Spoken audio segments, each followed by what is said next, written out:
El volcán de La Palma tiene un enorme poder destructor.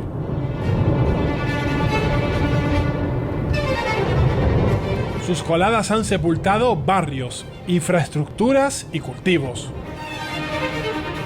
Sus cenizas han enterrado casas, tiñendo de negro un paisaje que hasta entonces destacaba por su verdor.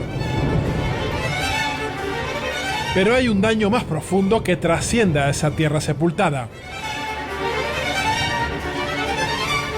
Una herida invisible que continuará ardiendo una vez se apague el volcán. Una herida que no puede ser olvidada, porque quienes la padecen necesitarán ayuda para poder sanar.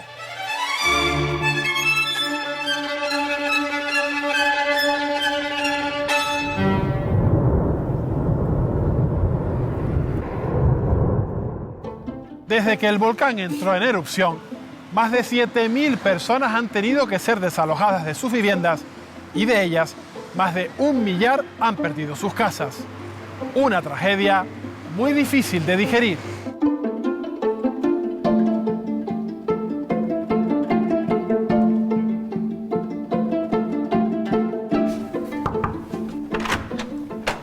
Hola David. Buenos días. Tú ahora mismo eres uno de los desalojados por la erupción volcánica. Imagino que toda tu vida está en esta habitación. Pues sí, ahora mismo sí. Pasa si quieres y hablamos dentro. Gracias, David.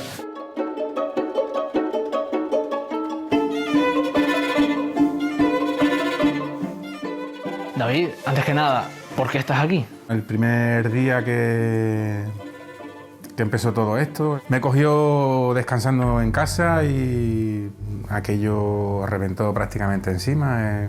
Yo vivo en Las Mariposas.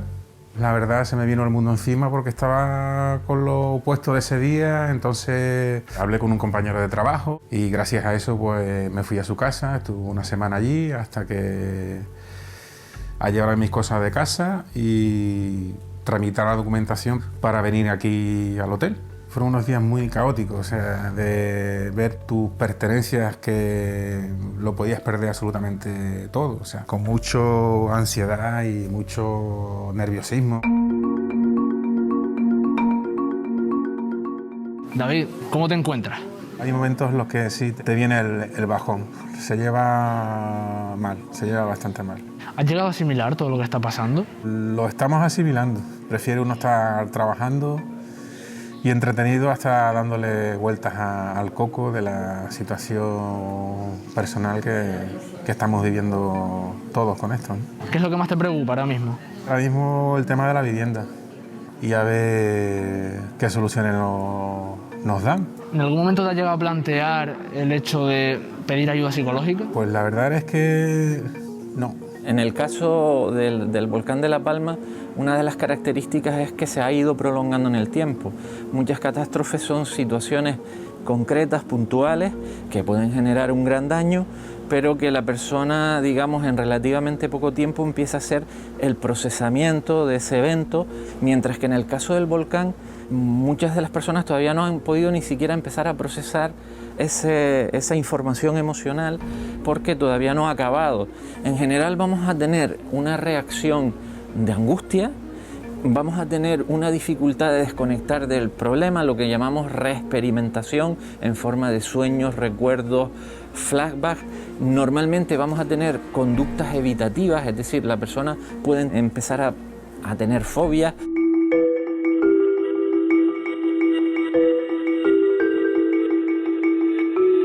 La ansiedad y el estrés son las primeras consecuencias psicológicas en una catástrofe natural.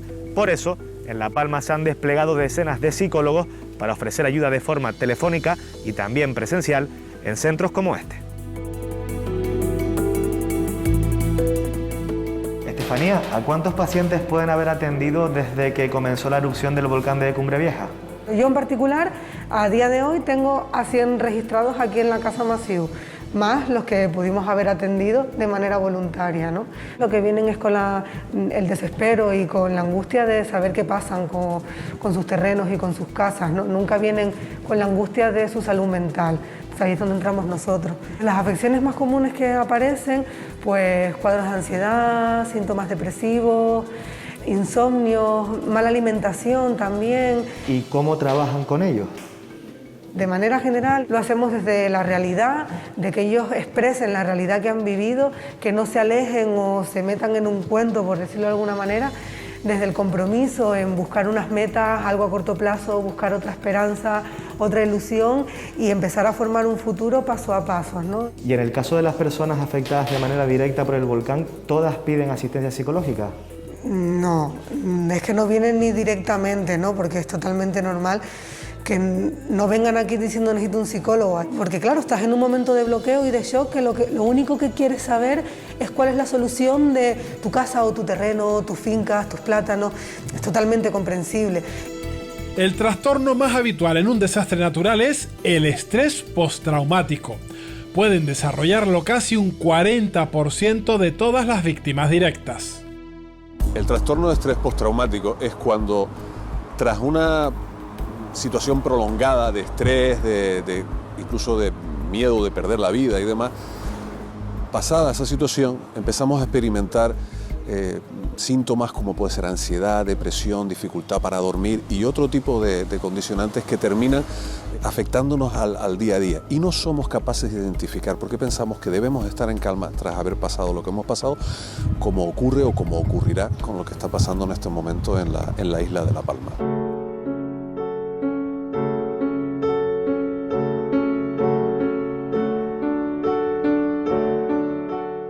Doña Inés, usted es una de las afectadas por el volcán de Cumbre Vieja.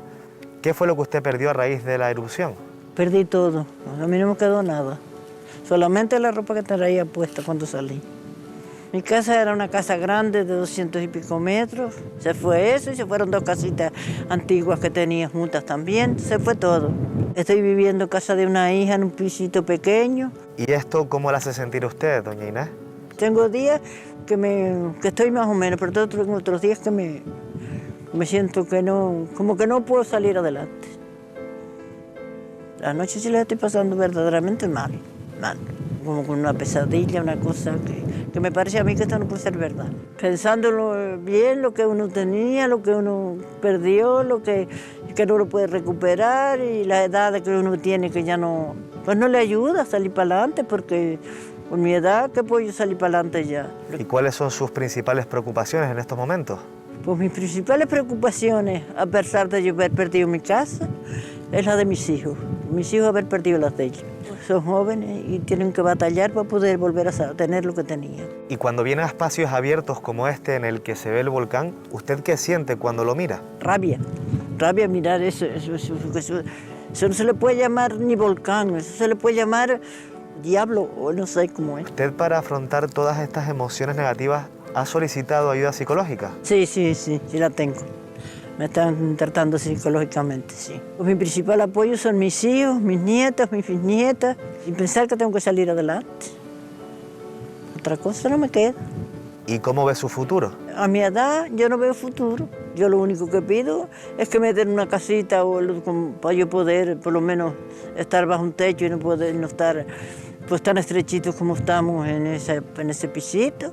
Evidentemente una persona que ha perdido toda su historia de 70, 80 años, por un lado ha perdido más, pero además tiene menos tiempo para recuperar que una persona joven que tiene, digamos, un horizonte de futuro en el cual se puede plantear una recuperación. No solo las víctimas directas sufren el estrés postraumático, también lo pueden desarrollar los profesionales que se han desplazado hasta allí para ayudar en la emergencia. Alejandro Marichal, tú has sido el jefe de uno de los operativos de los bomberos de Tenerife que se desplegaron en La Palma con toda la erupción. ¿Qué consecuencias psicológicas puede suponer para los intervinientes estar en ese tipo de situaciones?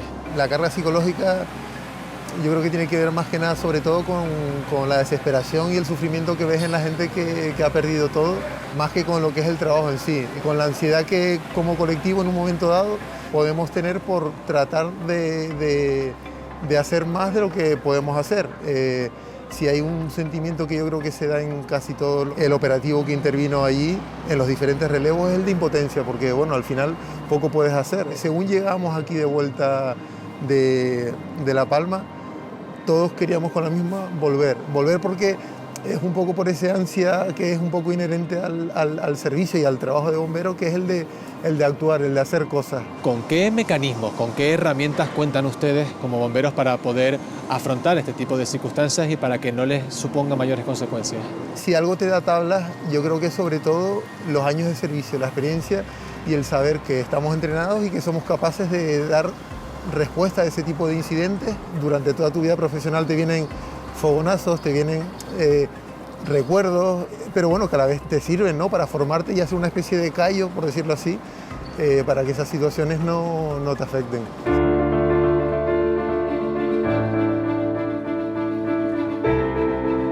El volcán también puede provocar depresión, especialmente entre las personas que antes de la erupción ya lastraban problemas psicológicos o emocionales.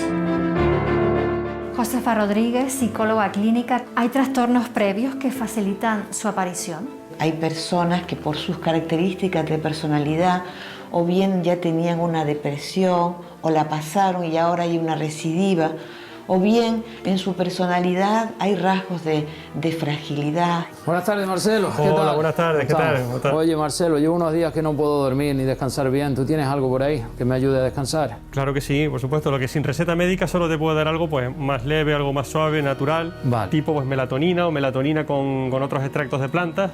Vale, vale. ¿Que te ayude, que te eche una manita? Sí, ayúdame. Venga, tú. Perfecto. Pues venga, buena tarde. Gracias, hasta luego, que descanses.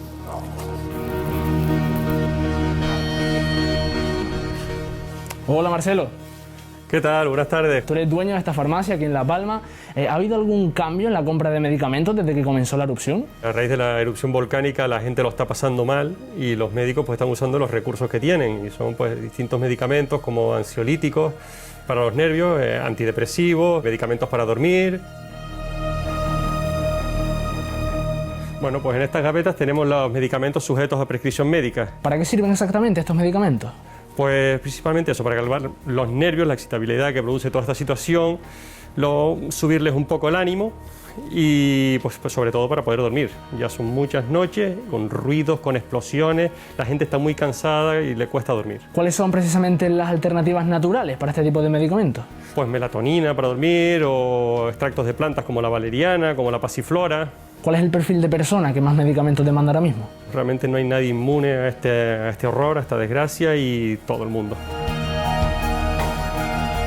Antes de automedicarse, antes de esperar al vecino que te dé la pastillita, porque ella tiene y ya le ha ido estupendamente, pues que acuda a su médico de cabecera, que ya él ya sabe qué patología tiene, qué efectos secundarios puede tener esa pastilla si se lo damos y estar vigilando. Entonces, la automedicación nunca se aconseja. Los efectos secundarios que pueden tener estos medicamentos, en algunos casos pueden ser graves.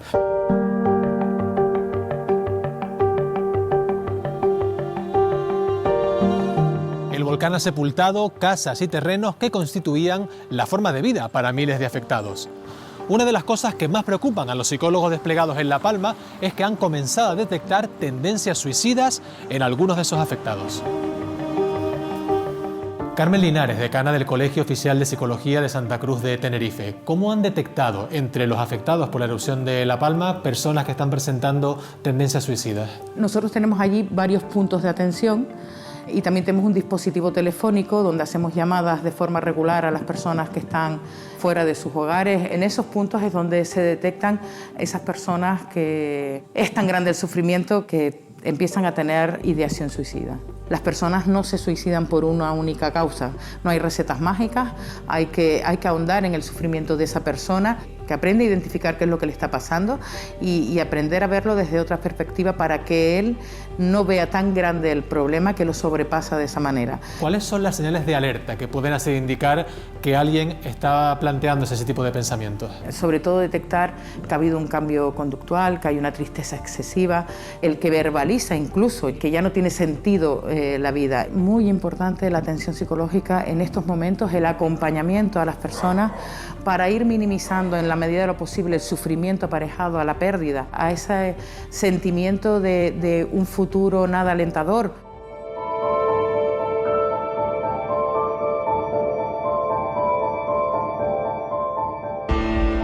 El volcán afecta de manera individual y colectiva. En las familias aumenta la irritabilidad y las situaciones conflictivas. Pierdo la rutina, ya no se duerme a las mismas horas, el entorno donde estoy está muy cargado, muchas personas, hay efectos de hacinamiento. En el caso de los niños, lo bueno es poder normalizar esta situación y dar la información que sea necesaria, no información sensacionalista. Primero podemos ver que si son niños más pequeños que vuelvan otra vez a tener muchos despertares nocturnos, pesadillas, que demanden más la presencia de las personas que los cuidan, de papá, de mamá. También vemos la irritabilidad, que los niños dejen de comer, encontrar niños que tengan llanto. Nasandi, ¿cómo está llevando la más pequeña de la casa toda esta situación?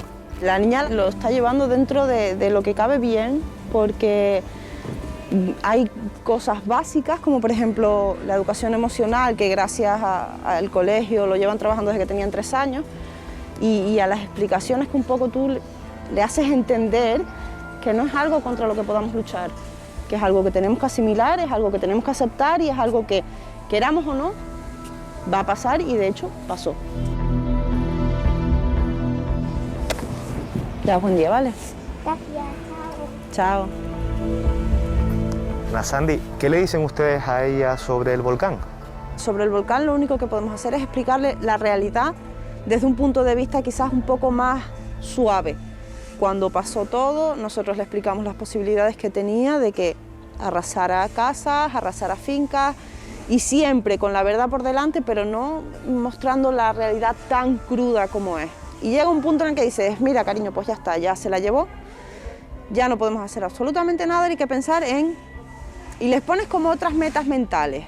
Vamos a pensar en de qué color quieres pintar tu próximo cuarto y darles como una escapatoria, una salida para que ellos puedan motivarse con cosas como esa, que al final son niños y les hace ilusión. Creo que en el tema emocional juega un papel demasiado importante el colegio. Es la única conexión que tienen con su vida anterior, porque en las casas no tienen su vida. Tienen sus juguetes en cajas, sus ropas en bolsas, tienen como una vida guardada, y aquí pueden sacarla, pueden volver a ser niños en su totalidad. Escuchamos con el alumnado mucho sus experiencias, lo que sienten, y les damos herramientas sobre todo para que esa emoción que no les permite adaptarse, la puedan reciclar y tener herramientas que les permitan pues, no estar siempre tristes, saber que hay otros elementos que nos ayudan a estar alegres, o para no estar siempre excesivamente eufóricos por el nerviosismo, y poder alcanzar un equilibrio, una serenidad que les permita en el día a día, ¿no?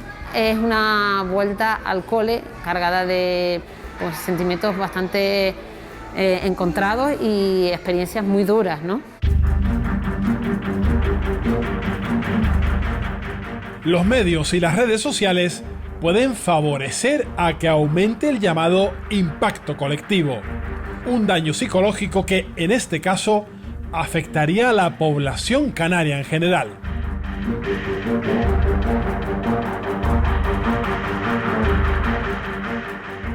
Julio Bópez, están ustedes haciendo una encuesta en la Universidad de Oviedo sobre el impacto emocional tras la erupción volcánica. ¿En qué consiste? La encuesta, metodológicamente, es una encuesta que formula diferentes cuestiones que tienen que ver con la ansiedad, con el ánimo, con el estrés, pero sobre todo hemos pensado en hacer una investigación de qué es realmente lo que estaba pasando, no tanto desde un punto de vista geológico, sino desde un punto de vista psicológico. La encuesta es general y va para toda la población, excepto los menores. ¿Qué tipo de preguntas se están realizando? Bueno, hay las que son preguntas sociodemográficas, en las cuales preguntamos primero su edad, su estado civil, y por otra parte le preguntamos si trabaja o no trabaja. Bueno, distribuimos un poco el perfil y el soporte económico que hay en ese ambiente. ¿Se había hecho alguna investigación similar para algún otro caso? La misma metodología hemos utilizado para seguir el COVID. Básicamente los aspectos emocionales, aspectos de estrés. Con este tipo de estudios se intenta conocer el impacto emocional que tiene sobre la población una catástrofe de este tipo. Y aquí, el papel de los periodistas es fundamental para que los medios de comunicación no se conviertan en transmisores de imágenes y contenido que pueda incrementar el sufrimiento de los afectados. La responsabilidad de los periodistas es total.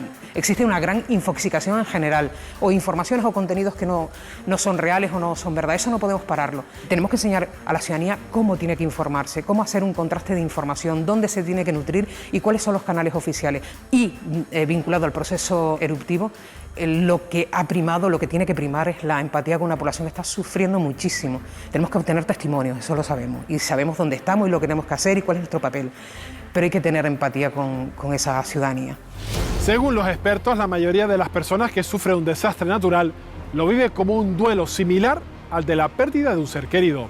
Una situación que suelen superar entre los 6 y 12 meses después de que ocurre el evento.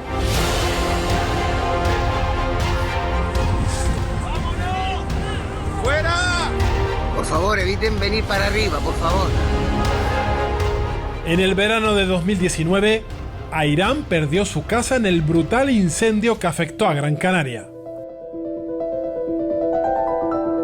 Airán, desde este punto en el municipio de Valleseco se puede ver dónde surgió aquel gran incendio forestal. ¿Cómo recuerdas esos días? Vimos que la columna de humo empezó a subir por esta montaña y por este barranco de aquí enfrente. Subió y, claro, cuando nos cogió arriba, mi casa está aquí detrás y nos acorraló. Pasó el 112, dijo, corran, salgan de ahí, entrar a casa, coger a las niñas, ponerlas en el coche. Mi madre cogió la caja de las fotos, las puso también en el coche. ¿Cómo te sientes ahora volviendo a este punto, Airán? Me pongo bastante nervioso todavía.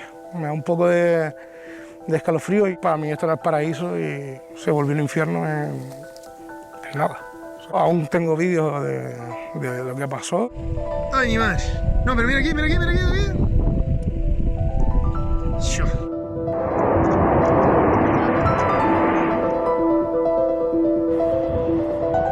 Airán ahora viven en esta casa, también en Valleseco, pero las secuelas emocionales todavía siguen existiendo, ¿verdad?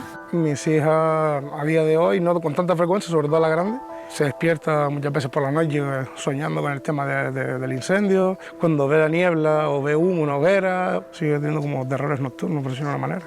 El ruido, el sonido de los helicópteros, los árboles estallando. Mi madre estuvo un tiempo prácticamente con una depresión hasta que entre todos un poco la sacamos hacia adelante. ¿La ayuda psicológica ha sido fundamental para recuperarse? Sí, es importante, sobre todo el tema de poder desahogarse uno. Pero no llega a recuperarse del todo, sino más bien uno se hace más fuerte. Pedro Altungi, psicoterapeuta y colaborador del Colegio Oficial de Psicología de Madrid. Situaciones como la erupción del volcán de La Palma y sus consecuencias se superan con el paso del tiempo. El ser humano, gracias a Dios, tiene muy buena capacidad de adaptación, muy buena capacidad de superación. Sí que es verdad que somos capaces de desplegar y de sacar una serie de recursos psicológicos de afrontamiento que nos permiten a medio o largo plazo pues recuperarnos, de volver a llevar tu rutina, tu vida, de adaptarte a la nueva situación. Entre el 10, el 20% de personas que viven un desastre natural son aquellas que a medio o largo plazo van a necesitar una terapia psicológica al uso, como lo conocemos, ¿no? Ir al psicólogo. Estas intervenciones ya más especializadas en dotar a esa persona de estrategias para que pueda regular y gestionar sus emociones, para que conozca cómo funciona, para que conozca cómo puede relacionarse con las emociones, porque es algo que en la sociedad actual parece que nos da mucho miedo el sentir. ¿Cuánto tiempo puede llevar ese proceso? ¿Cuánto se necesita para recuperarse? Poner un tiempo de no, vale, pero en 6 meses lo habitual es estar bien, o no. O sea, lo importante sobre todo no es tanto el tiempo en sí, que es lo que parece que donde ponemos siempre el foco, sino qué es lo que hacemos las personas durante ese tiempo. Tratar de no huir de nuestras emociones, porque esas emociones, aunque muchas veces desagradables y dolorosas, nos dan mucha información, nos ayudan a poder procesar lo que ha sucedido. El volcán está provocando numerosas pérdidas materiales y un gran desasosiego a miles de palmeros. Algunos experimentarán un inmenso vacío que será difícil de llenar. De ahí la importancia de que dispongan de toda la ayuda necesaria para poder sanar. Una tarea que tiene que contar con el apoyo institucional y social para lograr, con el tiempo, la reconstrucción emocional de todos los afectados.